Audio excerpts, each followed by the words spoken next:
Hola, buenas tardes. Soy Marcos Novoa, soy el coordinador de los espacios de formación online de IFAS da Terra y os presentamos hoy un nuevo webinar, en este caso iniciación al cultivo de setas, que será impartido por nuestra técnica María Monteagudo, que es bióloga y lleva muchos años siendo ya la responsable del Departamento de Calidad de IFAS da Terra.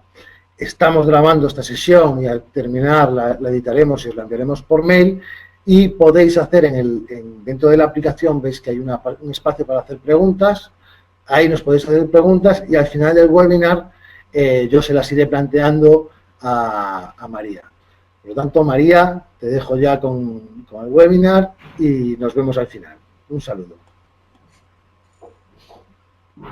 Vale, muy bien, pues muchas gracias.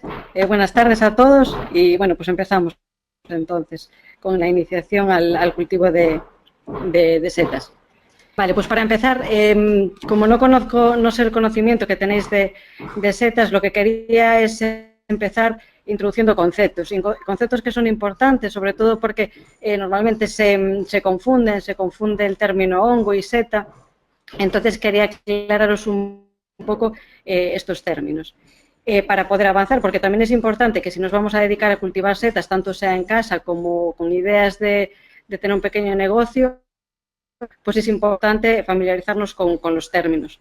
Pues empezamos porque es un hongo, me imagino que ya os hacéis una idea, pero los hongos o un hongo es un ser vivo, un pluricelular, y luego que tiene la característica de que no presenta clorofila. ¿Qué significa o qué significado tiene que un hongo no tenga clorofila? Bueno, pues que no son como las no necesitan o no son capaces de sintetizar materia orgánica a partir de, por ejemplo, la luz solar, ¿no? Entonces, ¿qué implica esto? Implica que los hongos no son vegetales y luego tienen otras peculiaridades, como que tienen quitina en su pared celular y que son heterótrofos. ¿Qué quiere decir que sean heterótrofos? Pues que necesitan materia orgánica poder desarrollarse y hacer su ciclo vital y al final poder tener el carpóforo del hongo, ¿no? O tener la seta, que es lo que nos va a servir para, pues, es el producto realmente de nuestro cultivo. Entonces, los hongos necesitan de otros organismos para poder desarrollarse, pues otros organismos no desarrollan la materia orgánica, pues no es posible que se desarrolle.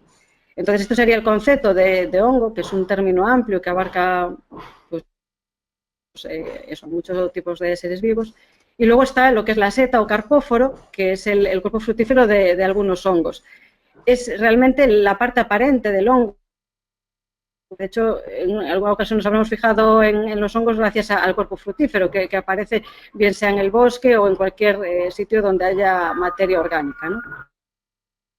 Materia orgánica o un vegetal con el que pueda convivir o parasitar. Y representa, aunque técnicamente pues, no es un fruto, pero sí que representan el mismo que para los árboles los frutos, pues las setas representarían eso para los hongos. Ahí la citación que os pongo de no todos los hongos son setas, pero sí todas las setas son hongos, presenta claramente la diferencia entre el término hongo y el término seta. Es la estructura que realmente luego vamos a comercializar cuando cultivamos los hongos.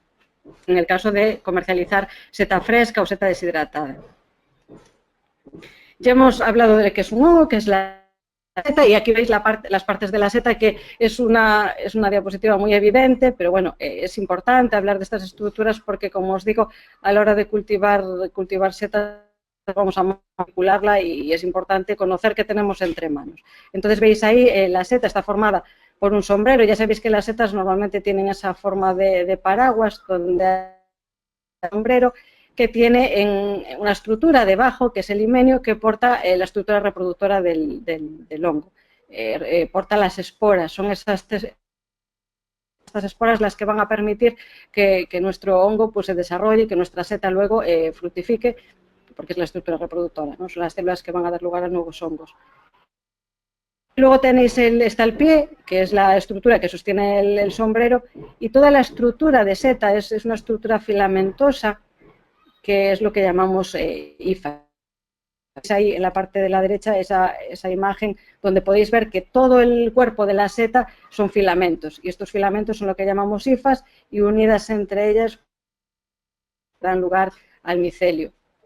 Cuando vamos a cultivar una seta, lo que es la estructura del sombrero, la estructura del limenio y del pie, nos vamos a familiarizar con ello. Entonces, al final, sabes que pues, el sombrero es gris, el limenio es en láminas, al final no tiene mucha importancia porque la vas a distinguir perfectamente. Pero luego a nivel de micología silvestre, a la hora de recoger setas en el monte, son estructuras muy importantes para poder distinguir las distintas especies y para evitar pues, intoxicaciones, evitar confundirnos con cualquier otra especie. Entonces, ¿qué hay que tener en cuenta a la hora de cultivar? Pues nada, conocer estas estructuras y luego conocer el ciclo vital de la seta para luego poder saber cómo cultivamos las setas, qué parámetros hay que tener en cuenta y en qué hay que fijarse. Ahí pongo un ejemplo del limenio. Veis que pongo limenio en tubos, pues nada, es el limenio típico de los boletus. Normalmente las especies de setas que vamos a cultivar van a tener el limenio en láminas, a nivel general, en este seminario de iniciación. Luego va a haber otras especies que no tienen láminas, pero bueno, a nivel general seguramente lo que más os suene será un champiñón, un Pleurotus striatus, un shiitake, un Agrocibia agerita, que tiene láminas en el limenio. Pues avanzando, bueno, esta imagen que me he bajado de la web porque me ha parecido muy ilustrativa y muy bonita a la vez, explica perfectamente lo que es una seta a nivel de su estructura. Veis que son hifas que constituyen el micelio que dan lugar al cuerpo de la seta. Y luego veis las estructuras reproductoras en los extremos de la parte inferior del sombrero, en lo que constituye el limenio, que es lo que va a permitir que la seta se reproduzca tanto a nivel silvestre como en nuestro cultivo. Ahora os en la siguiente diapositiva. Es importante ver el ciclo biológico de la seta, pues por lo que os decía, ¿no? Porque si vamos a cultivar las setas, al igual que si las fuésemos a recoger en el monte, necesitamos conocer su ciclo para saber qué necesidades tiene y cómo se comporta. Veis ahí la lupa que amplía el limenio. En el limenio es donde están las estructuras, como os he dicho hasta ahora, reproductoras. Eso que en el engrosamiento que veis es un basidio que da lugar a las basidiósporas, que son los tipos de esporas de los basidiomicetos, que son las setas de las que estamos hablando. Bueno, pues esas esporas se sueltan al exterior, que lo veis ahí, y en este caso es en el ambiente exterior, no sería en el medio de cultivo, pero es aplicable igualmente. Entonces veis que esas esporas van a caer en un sustrato, en este caso es en un terreno, en el monte, en un prado, y van a dar lugar a las estructuras. O sea, las esporas lo que hacen es germinar y dar lugar a unos filamentos uniseriados. Esto quiere decir filamentos que tienen una tras otra, que es lo que denominamos hifas, y la unión de todas las hifas van a dar lugar al micelio, ¿no? Que es la estructura con la que vamos a trabajar en el cultivo de las setas. Las esporas de los hongos van a germinar si encuentran las condiciones apropiadas. Ya veréis que hablaremos siempre de temperatura, humedad. Entonces, mientras que no encuentren esas condiciones apropiadas, no van a germinar. Pero si las encuentran, germinan dando los filamentos uniseriados que os comentaba, que son las hifas, y la unión de las hifas entre sí da lugar al micelio. Pero estos filamentos no van a poder producir setas por sí mismos. Lo que tienen que hacer es unirse. Esas hifas tienen que ser compatibles entre ellas y unirse para dar lugar a lo que llamamos el micelio secundario. Veis que en la lupa veis dos filamentos, uno amarillo y otro verde, otro azul, bueno, perdón. Esos son filamentos primarios, o sea, primario que al unirse, veis que ya hay ya una unión, un núcleo azul y un núcleo amarillo, que da lugar a un micelio secundario, que ese micelio secundario es el que va a dar lugar a nuestra seta, bien sea en el cultivo, que ya lo veremos, o bien sea a nivel silvestre. Es importante, aunque esto es una iniciación al cultivo, pero suelo hacer hincapié en esto, y ya no hablo más de la seta silvestre, es que por eso, de ahí la importancia de hacer una recogida bien de setas en el monte, el mantener la estructura del micelio, porque ya veis que es la estructura que nos va a garantizar la producción de seta año tras año en el monte. En el caso del cultivo, en el caso de nuestro cultivo, es importante porque tenemos que estar pendientes de cómo está el micelio, qué coloración tiene, si está muy seco, si no lo está, pero no vamos a tener que estar tan pendientes de no cargarnos, ¿no? Porque vamos a tener rotación de las unidades productoras y no va a haber problema en este sentido. Pero sí que a nivel silvestre es importante, pues eso, tener en consideración este micelio. Bueno, es que ya os he introducido el término de hongo, de seta y de ciclo vital de los hongos y, bueno, y de las setas, que es lo más sencillo, que ya me imagino también que os sonará. Si no, luego cualquier pregunta que queréis al respecto, pues sin ningún problema. Paso ya al modo de nutrición de los hongos, que lo habréis visto en otras ocasiones, pero es importante conocer de qué se alimentan los hongos, sobre todo para saber cuáles podemos cultivar y si los podemos cultivar. Entonces, aparece como primera opción el parasitismo, que hace referencia a los hongos parásitos, y ya como su nombre indica, pues son los hongos que se van a alimentar de otros seres vivos y le van a causar un daño. Luego están las micorrizas, que son el tipo de hongos que tienen una estrategia de simbiosis micorrítica, en la que el hongo se asocia a un vegetal para sacarse un beneficio y ayudar también al árbol. Es un beneficio, es una relación de amistad, por decirlo de una forma. Y luego está el saprofitismo, donde encuadramos el grupo de los hongos saprófitos, que son los hongos que descomponen materia orgánica, son realmente los descomponedores de la naturaleza. Gracias a ellos, pues la regeneración de la materia orgánica es posible y es posible que otros vegetales pues se favorezcan de esta degradación. Base del grupo, veis que lo tengo señalado, base del grupo que realmente nos interese para el cultivo, porque al alimentarse de materia orgánica vamos a saber cuál es el alimento que necesitan para desarrollarse. Entonces, dejamos atrás los parásitos y las micorrizas y nos centramos en los hongos saprófitos, porque son los que nos van a interesar cultivar. De hecho, mirad, siempre me preguntan de vez en cuando por qué no podemos cultivar un boletus, no podemos cultivar níscalos. Me dicen muchas veces, sería muy sencillo si tuviésemos un saco productor de boletus, un saco productor de níscalo. Bueno, pues no es posible porque no es un saprófito y no se alimenta de materia orgánica en descomposición. Entonces, como veis ahí, pongo dos ejemplos, la seta de ostra y la seta de ostra amarilla, que son dos especies relativamente fáciles de cultivar a nivel casero, y luego a nivel industrial pues también, bueno, tiene sus inconvenientes y sus exigencias, pero que también es bastante sencillo de cultivar. Y entonces, ¿cómo vamos a cultivarlos? Pues partiendo del sustrato que se alimenten, es el que realmente nos va a servir para poder obtener seta y sacarle un rendimiento económico, o simplemente si queremos tener setas en nuestra casa, setas lógicas con un sustrato controlado y poder tener un alimento muy sano en casa y ecológico. Pues os pongo que los hongos saprófitos son el grupo principal de los hongos que nos interesará cultivar, pues por lo que os comentaba. Y en este grupo pues están lo que os comentaba, la seta de ostra y la seta de ostra amarilla, que son especies más comunes, pero también hay otras especies como la seta de cardo o el conocido reishi o la melena de león, que se cultivan sobre un sustrato triturado porque son descomponedores de materia orgánica, bien sea paja, bien sea serrín, bien sea viruta. Lo vamos a ver ahora a continuación en las fases de cultivo para que veáis qué sustratos nos interesarían utilizar para cultivar las distintas especies de setas. También es posible, aunque no es el seminario de hoy, cultivar setas en madera recién cortada, madera de frondosas. La calidad de la seta es muy buena igualmente y son producciones al aire libre. Lo que vamos a ver hoy es una producción de setas orientada a instalación cerrada, muchísimo mejor dentro de casa. Lo podéis tener, si es a nivel casero, lo podéis tener en cualquier sitio de vuestra casa donde haya algo de humedad, y si no le vais a aportar vosotros. Y el cultivo de madera pues es algo pensado al aire libre.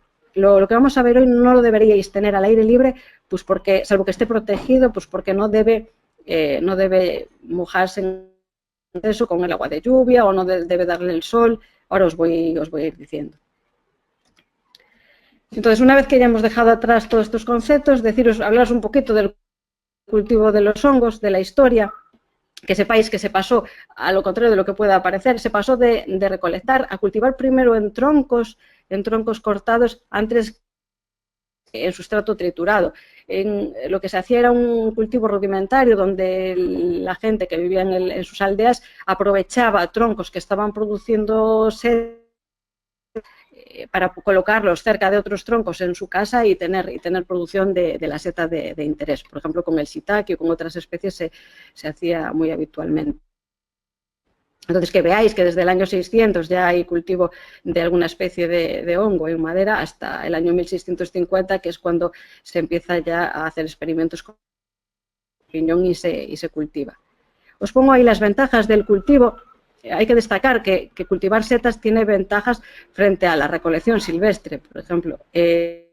La estructura que veíais antes o que os comentaba, que el micelio de las setas, de los hongos, tiene la capacidad de absorber metales pesados o cualquier contaminante del suelo.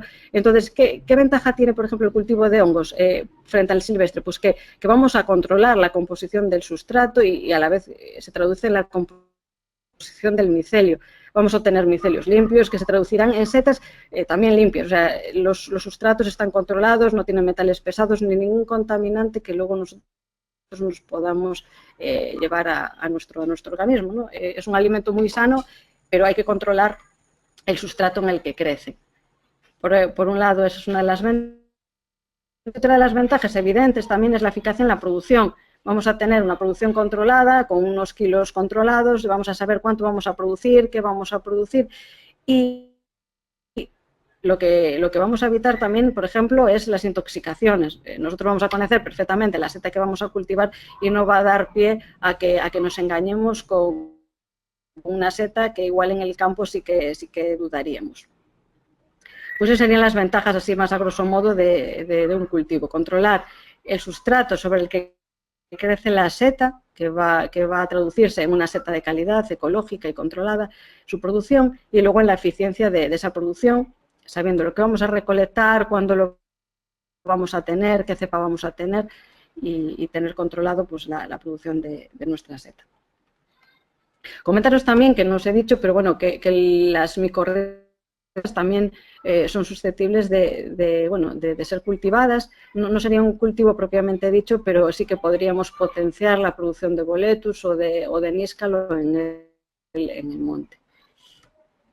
Bueno, pues ahora sí que ya empezamos con las fases de cultivo de cualquier especie de hongo. Todo lo que voy a hablar ahora me voy a centrar de vez en cuando en alguna especie, pero sí que es algo general. Son las fases de cultivo para cualquier especie de hongo de las que cultivamos en IFAS da Terra o de las que podéis vosotros cultivar en vuestra casa, o si tenéis idea de cultivar un poco a mayor escala. Uno de los primeros pasos es elegir el sustrato de cultivo. Tal y como os comentaba antes, los hongos saprófitos necesitan degradar materia orgánica. De hecho, que no os comenté, una de las diferencias con los animales que tienen los hongos es que la degradación de la materia orgánica es exterior. Lo que va a hacer el hongo es emitir enzimas y ácidos que degradan la materia orgánica para luego las sustancias complejas que ha degradado, transformarlas en simples y absorberlas. Entonces, lo que va a hacer el hongo es degradar la materia orgánica que le proporcionemos. Y en este caso, para ello, hay que elegir el sustrato de cultivo porque no todas las especies necesitan o tienen los mismos requerimientos de sustrato. Por ejemplo, os pongo los restos agrícolas. Los restos agrícolas es un tipo de sustrato que muchas especies, como las setas del género Pleurotus, como el Pleurotus ostreatus, el Pleurotus cytinopilatus, necesitan para su desarrollo y para luego la producción. Os pongo paja, tercería de trigo, salvado de trigo. Normalmente no es un solo sustrato, sino mezcla de varios con distintas proporciones. En este caso, pues la proporción de paja sería más elevado y llevaría pues cantidades más pequeñas de tercería o de salvado. Por un lado, entonces, serían restos agrícolas que podríamos aprovechar. Aparte, es muy interesante porque al final de lo que se trata es de aprovechar un resto que igual no aprovechamos para otra cosa y lo transformamos en un alimento cotizado bien económicamente y sano. O sea, que es una gran ventaja. Luego, otro tipo de sustratos que se pueden englobar dentro de los restos forestales que podemos emplear para cultivar setas, pues es lo que veis ahí, ¿no? El tojo, la viruta, el serrín, la astilla. Y es un poco lo que os comentaba, son sustratos que no funcionan por sí solos, tienen que pues utilizarse distintas mezclas. El tojo, la viruta y el serrín normalmente van mezclados. Pues, y luego sí que también lo que os comentaba, dependiendo de la especie que queramos cultivar, el sustrato va a ser diferente. El shiitake, el reishi, el maitake, la cola de pavo, pues van a necesitar más derivados de la madera, como el serrín, la viruta, la astilla de roble, y otras especies como la melena de león, la seta de cardo, la seta de ostra, el champiñón del sol, van a necesitar otros sustratos pues más tipo paja y con mezclas de compost de gallina y tojo compostado. Bueno, una vez que ya hemos pasado la elección del sustrato, ya sabemos qué sustrato vamos a utilizar, pues por nuestra experiencia, porque lo hemos visto bibliográficamente, pues lo que tenemos que hacer es humidificar ese sustrato. Es importante que el sustrato tenga una humedad adecuada para poder llevar a cabo el cultivo. Entonces, siempre se habla de una humedad en torno a un 60 o 70%. Luego, después, dependiendo de la especie de hongo o de seta que estemos cultivando, va a haber variaciones, pero bueno, a nivel general, la humedad del sustrato será en un 60 o un 70%. ¿Cómo podéis hacerlo? Si lo vais a hacer de forma casera, una forma muy apropiada de saber si estamos en la humedad adecuada es con un puñado, cogéis un puñado de sustrato, lo apretáis y si no escurre agua, pues si simplemente echáis unas gotitas estaríais en la humedad apropiada. ¿Qué sería el siguiente paso? Pues mira, ya hemos elegido el sustrato, ya lo hemos humidificado. El siguiente paso, dependiendo de la especie, va a requerir un tratamiento, que es un tratamiento térmico, que se traducirá a un pasteurizado o un esterilizado. Normalmente, a nivel casero se puede hacer un pasteurizado, es más sencillo, se cuece el sustrato, en este caso la paja, y luego se escurre y podremos cultivar nuestro hongo. Pero la mayoría de las especies, el pasteurizado, por ejemplo, que nos comentó, lo necesita pues una seta de ostra amarilla. Pero hay otras especies que necesitan de esterilización. Me imagino que la esterilización ya os hacéis una idea de en qué consiste. Bueno, la esterilización es someter el sustrato a temperaturas de 120 grados durante el tiempo que se estipule, ¿no? En función de la especie, en función de lo que queramos obtener. Entonces, esto se realiza con un autoclave, que lo veis ahí, que es una máquina donde alcanza esa temperatura por inyección de vapor directo. ¿Y qué especies vamos a cultivar con un sustrato esterilizado? Pues las más exigentes, la melena del león, que se cultivaría en viruta esterilizada junto a otros sustratos, como os comenté antes, el reishi, donde el componente mayoritario es la astilla de frondosa, y contaros que el siguiente paso, ya si tenemos elegido el sustrato, ya lo hemos preparado, lo hemos humedecido, lo hemos autoclavado, lo hemos pasteurizado, el siguiente paso que necesitamos es la obtención de la cepa del hongo. Esto normalmente se tiene que hacer a nivel laboratorio, seleccionar e aislar la cepa adecuada del hongo que queramos cultivar obteniendo una cepa pura. ¿Qué significa esto? Pues que si queremos cultivar un Pleurotus striatus que hemos visto en el campo, imaginaros, lo que tenemos que hacer es aislar su micelio y aislarlo de forma pura. Entonces, una vez que tenemos el micelio puro, pues ya nos serviría para seguir nuestro cultivo. ¿Cómo tenemos ese micelio puro? Pues en una instalación adecuada, como os comentaba, donde se garantice el ambiente de esterilidad. Es un laboratorio, donde haya un control del aire, donde el aire que entra en una cámara de flujo nominal entre lo más limpio posible para evitar contaminaciones en el aislamiento ya de la cepa pura. Y evidentemente se seleccionan las cepas. Nos van a interesar más unas cepas que otras para cultivar. Luego, cuando ya tenemos la cepa del hongo, pues eso lo que se hace es guardarla en una micoteca para mantenimiento de la cepa que nos interesa y poder volver a reproducirla. Normalmente cuando alguien quiere producir setas o dedicarse a este mundo, no suele partir de este punto, ¿no? Suele recurrir a empresas como nosotros o otras empresas que ya tengan el micelio aislado y que ya lo tengan creciendo en un sustrato, porque es bastante más complicado partir de este punto. Ya veis que el siguiente paso, si ya tenemos seleccionada la cepa, ya hemos seleccionado el sustrato, que lo tendremos preparado, tenemos que obtener el inóculo, el micelio preparado en otro sustrato para poder echar en el sustrato definitivo, mezclarlo.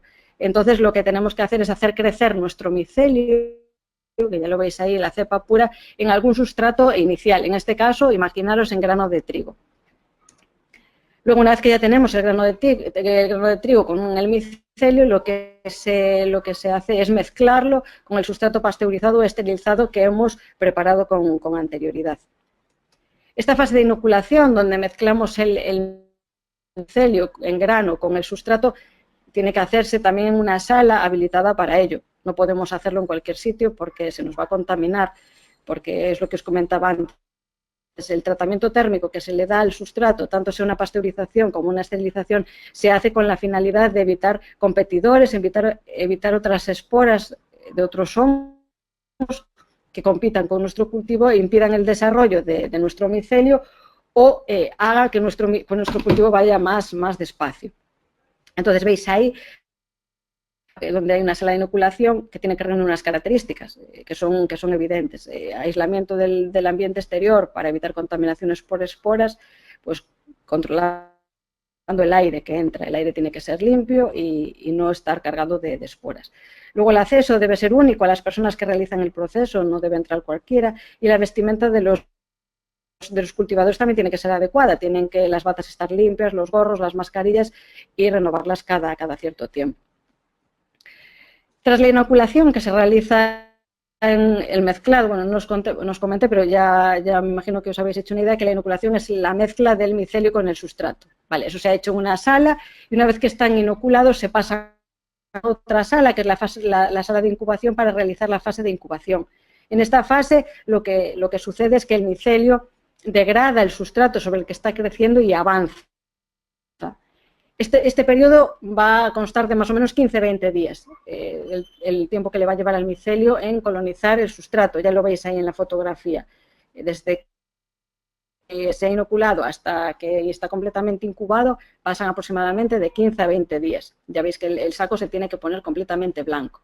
Si vosotros queréis cultivar a casa y compráis o adquirís micelio y vosotros proporcionáis el sustrato y sembráis, tenéis que ver esta evolución. Normalmente los clientes adquieren el saco preparado ya para producir así blanquito, como lo veis ahí, y nada, habría que dar unos cuidados posteriores para que produzca.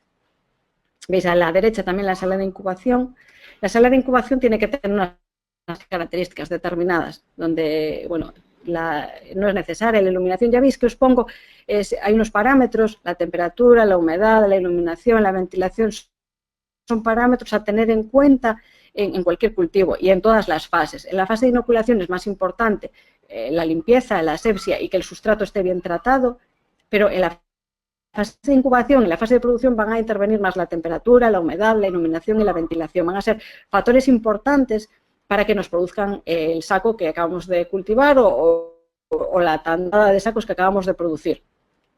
Normalmente hay veces que el saco está perfectamente incubado, que tiene el micelio blanco, pero no hay las condiciones adecuadas, entonces no pica o no avanza el micelio. Entonces, en la sala de incubación se tiene que dar una temperatura, una humedad, una iluminación y una ventilación. En el caso de la incubación, en el periodo en el que el micelio se come el sustrato, la iluminación no es necesaria, no va a influir en el cultivo, pero luego sí que tenemos que mantener una temperatura que andarían rondando los 21 o 27 grados, y os pongo ahí que los otros 24. Luego la humedad debe ser alta y la ventilación en la incubación tiene poca importancia. Este es otro ejemplo de otra sala de incubación completamente diferente, pero donde reúnen las mismas características. Pues mira, entonces tras la inoculación, que ya hemos sembrado el micelio, ya hemos mezclado el micelio con el sustrato, ya lo hemos puesto a incubar y ya está completamente incubado, pasan 15-20 días. A partir de ahí, normalmente si lo hacéis a nivel industrial hay que hacer lo que se llama una inducción de primordios. Si lo hacéis a nivel casero, nada, simplemente esperar a que aparezcan las setas. Los primordios son pues, como los bebés de las setas, ¿vale? Son engrosamientos del micelio que son los que van a generar la seta. Entonces, a nivel industrial se inducen los primordios bajando la temperatura, cambiando la humedad, la iluminación, para que el saco se ponga a producir. pero a nivel casero no vais a tener ese problema, os va a producir y ya lo vais a ver, no vais a tener que inducir los primordios. Ya veis ahí en las ilustraciones primordios de seta de cardo, primordios de seta de ostra y primordios de raíz. Que aparezcan los primordios es un indicativo perfecto para estar seguros de que el cultivo ha ido bien y que vais a tener producción de seta. No, bueno, ya lo habréis leído antes, realmente el periodo más crítico en el cultivo a nivel industrial es la incubación. Cuando el micelio no avanza o hay contaminaciones, es cuando realmente ves si tiene éxito tu cultivo o no. Normalmente si es a nivel casero y adquirís un saco ya preparado para producir no vais a tener problemas, simplemente vais a tener que encontrar las condiciones adecuadas de temperatura y humedad para que el saco os produzca. Si queréis partir de cero y vosotros adquirir el micelio del hongo y tratar vosotros el sustrato, pues bueno, vais a tener algún otro inconveniente o igual, vamos, va bien, no hay problema, pero sí que es más arriesgado. Pero vamos, podéis partir del punto que queráis. Pues veis, la última fase del cultivo para todas las especies es la producción, que consiste en el crecimiento de las setas. Una vez que ya han aparecido los primordios, vamos a ver cómo las setas crecen con las condiciones de temperatura y de humedad y ventilación e iluminación adecuadas. Normalmente, de forma general, siempre se dice que la zona de producción tiene que estar fresca, húmeda, ventilada e iluminada. Fresca, la temperatura tiene que ser más baja que la temperatura de incubación. Húmeda, pues porque si no, la seta no crece. Ventilada, porque si no, el nivel de CO2 que se alcanza en la sala es muy elevado y puede inhibir el crecimiento. E iluminada, pues porque aunque las setas no necesitan luz, como os comentaba al principio, para crecer sí que se ve una relación con la iluminación en cuanto a la calidad de la seta, ¿no? Por ejemplo, un Pleurotus striatus que no esté iluminado va a salir atrompetado, deformado, no va a tener la apariencia que se necesita en el mercado para tener un valor económico bueno. Y luego, esto que os pongo aquí es un poco el resumen de lo que acabo de comentar. La temperatura en la sala de producción debe ser más baja que en la incubación, la humedad debe ser alta, es importante, hay que controlarla, y la iluminación también va a ser necesaria. Lo que sí que no se aconseja es que cuando tengáis seta produciendo, tanto a nivel casero como si vamos a nivel industrial, es que no se riegue en exceso cuando la seta está apareciendo, porque si no podemos fomentar la aparición de bacterias sobre los sombreros, perdiendo calidad en la seta y valor, ¿no? Valor económico y valor, bueno, astronómico. Y luego, una vez que ya tenemos la seta crecida, siempre viene la duda de cuándo recolectamos la seta. ¿En qué momento debemos recolectar? Porque, lo preguntan muchísimos cultivadores o las personas que empiezan a recoger seta por primera vez. Pues os pongo ahí 3 ejemplos para que veáis el momento óptimo de recolección de la seta.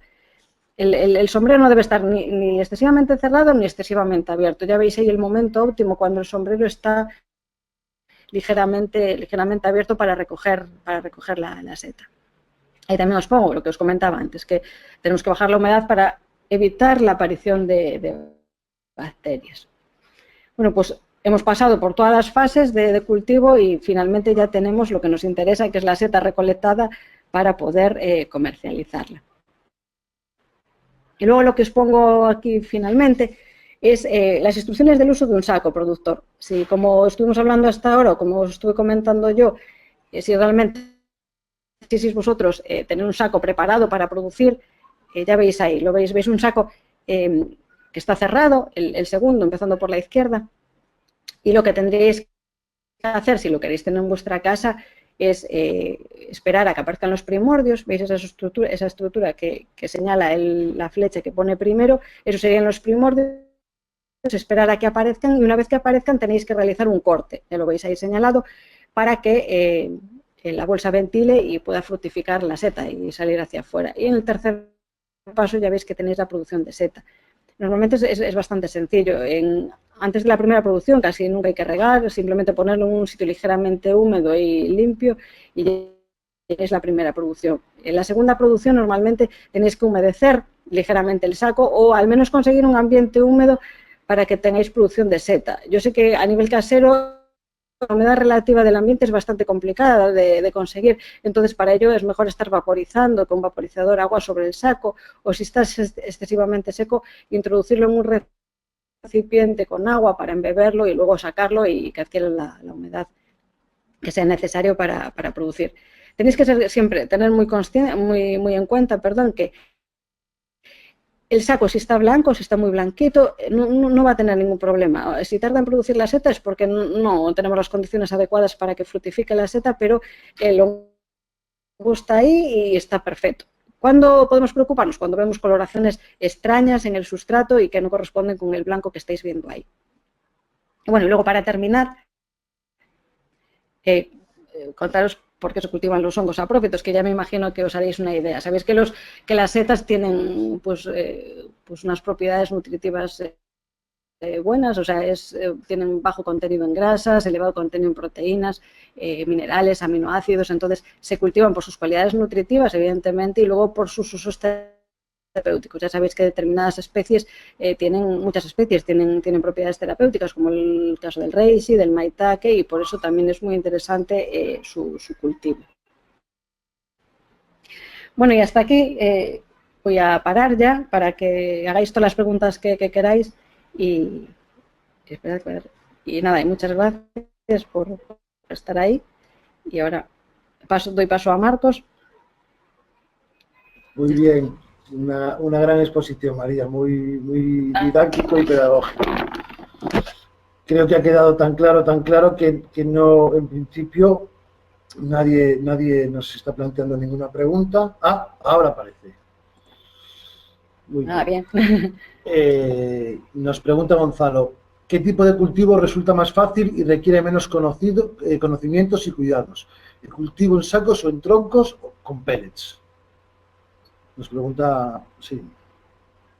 A ver, el cultivo en madera es un cultivo que ofrece las ventajas de que tú consigues la madera, la inoculas con los peles de Pleurotus, de Shiitake, de la especie que tú quieras y lo pones a incubar durante un año aproximadamente y te olvidas un poco del cultivo. Estás pendiente de la humedad, estás pendiente de que el micelio no sufra y cuando pasa el año y has visto que el micelio ha evolucionado perfectamente y está preparado para producir, le cambias las condiciones de humedad y de temperatura, sobre todo de humedad, y ya tienes producción de seta. Es un cultivo del que requiere menos atención y la única desventaja que tiene que es un cultivo estacional. Como no puedes controlar temperatura ni humedad, puedes controlar más o menos, pero tienen que darse los dos factores, es un cultivo más orientado al aire libre, entonces es una producción más estacional. En el caso del cultivo en sacos tienes que estar mucho más pendiente, depende del punto del que partas, ¿no? Tú si partes del saco preparado para producir porque lo has adquirido a una empresa que hace sacos, simplemente tienes que estar pendiente de conseguir las condiciones adecuadas para que te fructifique, para producir seta. La ventaja es que vas a tener un ciclo productivo de seta controlado. Tú sabes cuándo te va a producir seta, en qué momento vas a tenerla, en qué momento vas a poder ofertarla al mercado, qué ciclo, o sea, cuánta cantidad vas a obtener. En el cultivo en madera, pues es un poco más a las condiciones ambientales, pero más sencillo a nivel de quiero tener una pequeña producción de seta para consumo propio y no estar muy pendiente evidentemente, el de madera. Si quieres un negocio o dedicarte a esto, tener un ciclo productivo donde tengas seta fresca y poder proporcionar seta fresca en el mercado, evidentemente un cultivo en sacos. Luego la calidad de la seta, si los dos sustratos, la madera ya se considera ecológica, pero el sustrato es ecológico y controlado, la calidad es buena en los dos casos. Muy bien. Tendremos un webinar sobre cultivo en tronco en septiembre, ya os enteraréis por nuestros newsletters. Nos pregunta Jorge si en la fase de incubación se perforan los sacos o han de estar sellados. No, en la fase de incubación, no sé si os fijasteis, lleva un filtro en la bolsa y en el caso, bueno, hay varios tipos de bolsas. En las bolsas que estamos nosotros utilizando ahora, llevan el filtro que veis, que eran unas rayitas blancas que se observan en el saco. Hay en otros tipos de sacos que ya vienen perforados, pero nosotros no tenemos que hacer nada, ya están perforados y ya permiten lo que es el intercambio de oxígeno. A determinadas especies, yo no sé si sabéis, cuando se degrada un sustrato se libera CO2. En determinadas especies el CO2 inhibe el crecimiento del micelio, pero en otras ocasiones lo que hace es potenciarlo. Entonces, una ligera microperforación, bien sea con la cinta que os decía o bien con las bolsas perforadas que ya vienen de la empresa que proporcione los sacos o de la empresa que proporcione las bolsas, ya es suficiente, no tenemos que hacer nada más. Cuando sí que hay que abrir los sacos es cuando estamos en el periodo de producción. Muy bien.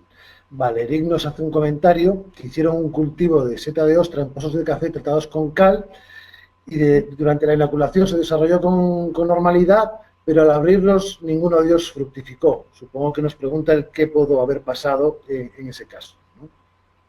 Vale, pero lo tenían incubado, estaba blanco el saco. ¿Lo tenían Sí, blanquito o no avanzó la incubación? claro, en principio nos dice que sí, que se desarrolló con normalidad, colonizó todo el saco, pero al abrirlos ninguno de ellos ha fructificado.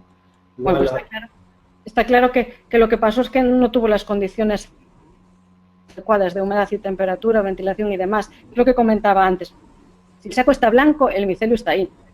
Y está bien. Lo que pasa es que, como os comentaba, mientras que no encuentre las condiciones adecuadas, no se producen los engrosamientos de los micelios secundarios y no dan lugar a la producción de seta. Pero lo que ahí segurísimamente lo que pasó es que falló algún factor. muy bien. O la humedad ambiental. Sí, perdona, María. Sí, perdona, ya está. Nada, ya está. Laura nos comenta que ella no tiene paja de trigo en su zona y realiza el cultivo con paja de avena. Y nos pregunta cómo podría reforzarla para llegar a una proporción carbono-nitrógeno adecuada. Habría que verlo. Yo de la paja de avena creo que es muy blandita. Siempre se habla de paja de centeno, de paja de trigo. De avena, la verdad, tendría que consultarlo. Podría escribirnos un email y se lo podríamos ver. O incluso qué otros tipos de sustratos tiene y se le podría ver. De acuerdo. Cualquier duda que tengáis nos escribís a campusvirtual@fifasaterra.com o info@fifasaterra.com y os contestaremos. Muy bien. Paulo Abreu nos pregunta desde Portugal, ¿cuál es el pH ideal para el cultivo en saco?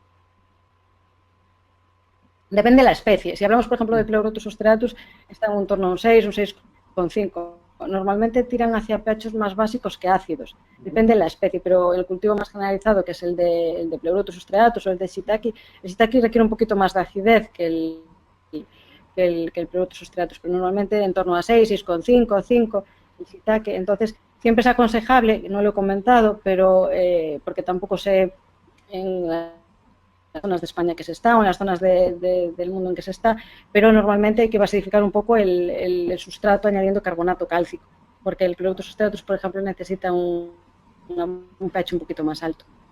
Vale.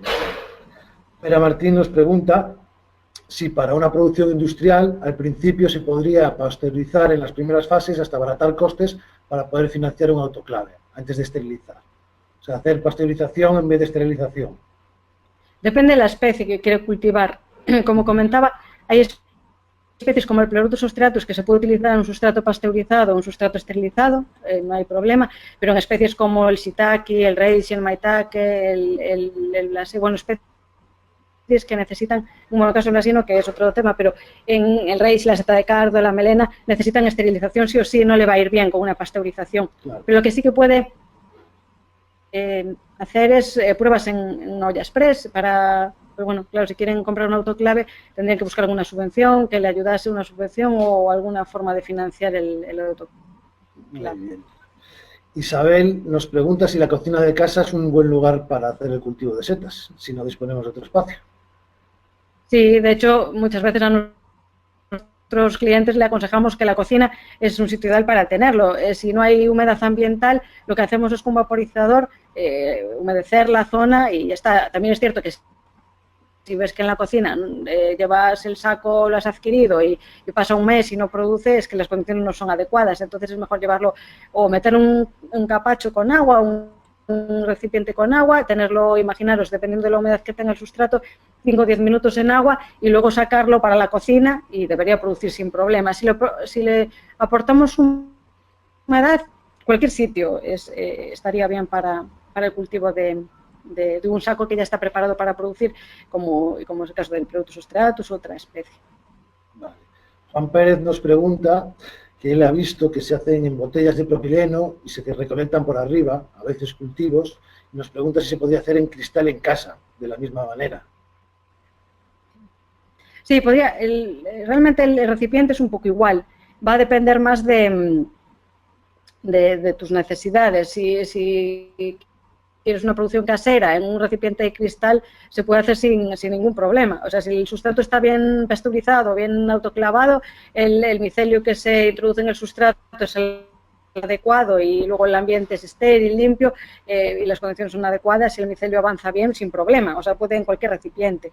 Le va a salir solo por arriba, evidentemente, porque no es un saco en el que puedas abrir por los laterales, entonces el hongo solo va a salir por arriba, pero sí que lo puede hacer sin problema. Muy bien. Tenosorio nos comenta que en una de las transparencias pone que la renovación de aire es de 4 a 8 veces en una hora. ¿Quiere decir que tenemos que extraer el aire completamente de la zona de cultivo 4 veces cada hora? Si le podrías explicar un poquito. Hay que renovarlo. Hay que renovarlo. Normalmente se utilizan extractores de aire que lo que hacen es hacer circular el aire, entonces suelen estar automatizados, entonces tú le pones el número de renovaciones de aire por hora y lo genera ya automáticamente el sistema que se tenga de ventilación. Pero ya bueno, esto, la verdad es que lo he puesto, luego dije, bueno, no sé si ponerlo o no, pero bueno, esto ya es a nivel industrial, cuando lo estamos haciendo a nivel casero o contamos con 20, 30 sacos, las ventilaciones realmente puedes incluso tener la puerta del invernadero, la puerta de la instalación abierta y ver cómo se comporta. Ese es más un dato a nivel industrial, donde las renovaciones de aire son importantes y hay que seguirlas al dedillo. Vale, muy bien. Raúl nos pregunta cuál es la producción que se puede obtener en un saco, cuántas veces brota o cuánto dura un saco en producción. Vale. Va a depender mucho de la cantidad del sustrato, la cantidad de sustrato que tenga el saco. Si hablamos pues, de los sacos que visteis en las presentaciones, que son sacos de 6 kilos más o menos, nos van a producir sobre 2 kilos en el total del saco. Bueno, luego habrá sacos que os produzcan muchísimos, sacos que produzcan menos, ¿no? Pero la media es sobre 2 kilos aproximadamente y os van a dar sobre 3 floradas. Una primera florada va a descansar aproximadamente una semana, va a volver a producir, descansar otra semana y luego la tercera producción va a mermar, cada vez va a producir menos. Realmente las producciones que se aprovechan son las 2 primeras. Y lo que sí que nunca hagáis, si al final adquirís un saco productor de setas, cuando deje de producir, tirarlo a la basura, porque la capacidad que tiene el hongo es degradar el sustrato y hacerlo un abono. Es una de las ventajas también del biocompostaje que hacen los saprófitos. Entonces lo que hacéis es ese saco, lo abrís, lo echáis en una zona de jardín o una zona en la que tengáis para compostar y seguramente os salgan setas nuevamente. Entonces sería eso, en torno a 2 kilos y 2 floradas aprovechables. Luego si es a nivel casero te saldrán más, pero a nivel rentabilidad de la producción serían 2 floradas.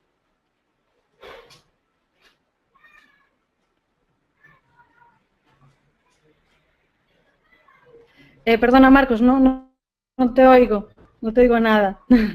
Vale, perdona. Ahora sí.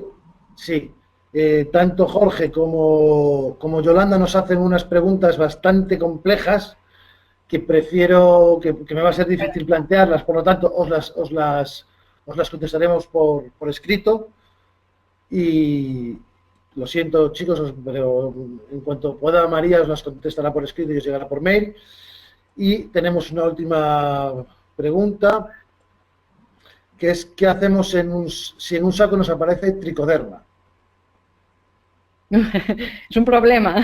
Si aparece tricoderma hay que sacar el saco, o sea, si todo solo es un saco afectado y no va a afectar a los demás sacos, se saca de la instalación, de la sala de incubación, se pone en la sala de enfermería, normalmente a nivel industrial se consta de se tienen varias salas de enfermería, dependiendo de vuestra instalación, se saca de ahí y se hace un control de los siguientes sacos que seguramente aparezca también tricoderma. Y luego, en función de los números afectados, si es uno solo afectado o 2, si los habéis sacado y la incubación sigue perfecta, no hacéis nada más, pero si se afecta toda la sala de incubación, tenéis que vaciar la sala de incubación y desinfectar todo para intentar evitar que en los próximos ciclos productivos no suceda eso. Normalmente es un problema el tricoderma porque es un hongo, no es un hongo competidor, es un hongo que se come nuestro hongo, ¿no? Nuestro cultivo, nuestra seta.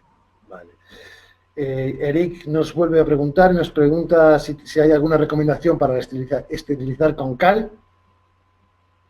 Sí, puede ser posible. En bibliografía también dan consejos de si no se consta de un autoclave o una pasteurización, de hacerlo con cal.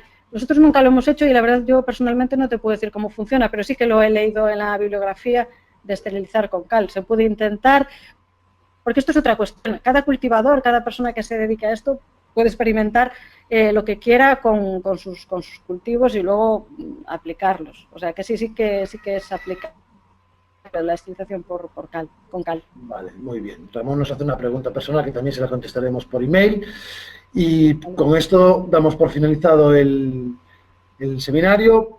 Hemos tenido algunos problemas de audio, lo sentimos. Yolanda nos da recomendación bibliográfica, también se la mandaremos. María, cuando gestionemos esto, le damos alguna información, algún PDF o alguna listado de bibliografía. Y nada, darte las gracias a ti, María, por la exposición, dar las gracias a todos los participantes por el interés.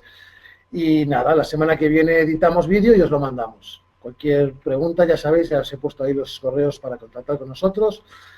Muchas gracias a todos por participar, muchas gracias a ti, María, y nos vemos en el próximo seminario. Vale, muy bien. Hasta luego. Venga, un saludo a todo el mundo. Chao. Buenas tardes, hasta luego.